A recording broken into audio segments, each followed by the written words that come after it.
شادی کے بعد میری ماں نے میری بیوی سے کہا، آج کھانا تم بناؤ گی۔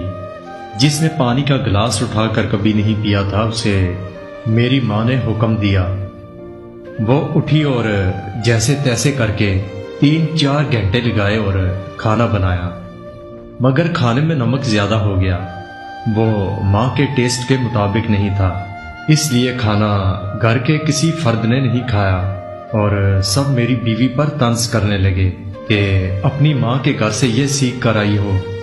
میں 8 گھنٹے کی ڈیوٹی کے بعد گھر آیا تو ابھی گھر میں بیگ رکھا ہی تھا کہ میری ماں مجھ سے کہنے لگی، ہم تو صبح سے بھوکے ہیں، تم جاؤ اور بازار سے کھانا لا کر دو۔ میں نے ایک نظر اپنی سہمی ہوئی بیوی پر ڈالی اور مارکیٹ چلا گیا۔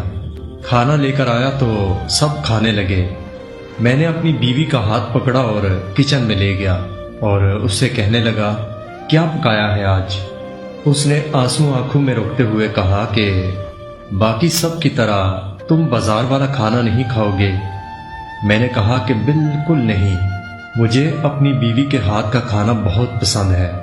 اس نے کچن میں میرے لیے کھانا لگا دیا اور جب میں نے کھانا کھایا تو وہ اتنا بھی بد ذائقہ نہیں تھا کہ کھایا ہی نہ جاتا ہو، مگر اسے اتنا مارجن ہی نہیں دیا گیا کہ وہ اپنی غلطی ٹھیک کر لیتی۔ قصور میری بیوی کا بھی نہیں تھا کہ وہ ماسٹرز کر رہی تھی اور شادی ہو گئی، اسے تعلیم نے گھرداری کی فرصت ہی نہیں دی۔ اور قصور میری ماں کا بھی نہیں تھا جس نے ہاؤس وائف بن کے ساری زندگی اپنے بچوں کے لیے اچھا کھانا بنایا تھا۔ پھر وہ عورت بہو کے ہاتھ کا بنا بدمزہ کھانا کیسے کھا سکتی تھی؟ میں نے اسی دن اپنی ماں کی بات بھی مان لی اور اپنی بیوی کے ہاتھ کا بنا کھانا بھی کھا لیا۔ میرے اس ایک عمل نے مجھے اپنی بیوی کی نظر میں ہمیشہ کے لیے معتبر کر دیا، اور اس ایک محبت بھرے عمل کی وجہ سے آج وہ ہر قسم کی ڈش بنانا سیکھ چکی ہے۔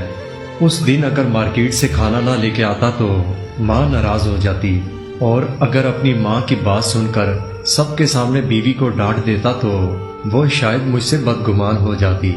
رشتوں میں بیلنس قائم کریں اور اتنا مارجن ضرور دیں کہ لوگ ایڈجسٹ ہونا سیکھ لیں۔ محبت کے جذبے کو کبھی ختم نہ ہونے دیں، کیونکہ میاں بیوی ایک دوسرے کا لباس ہوتے ہیں، اور لباس خراب ہو جائے تو بڑے بازار میں اتارا نہیں جاتا، پیوند لگایا جاتا ہے۔ رشتوں میں بھی پیوند لگائیں۔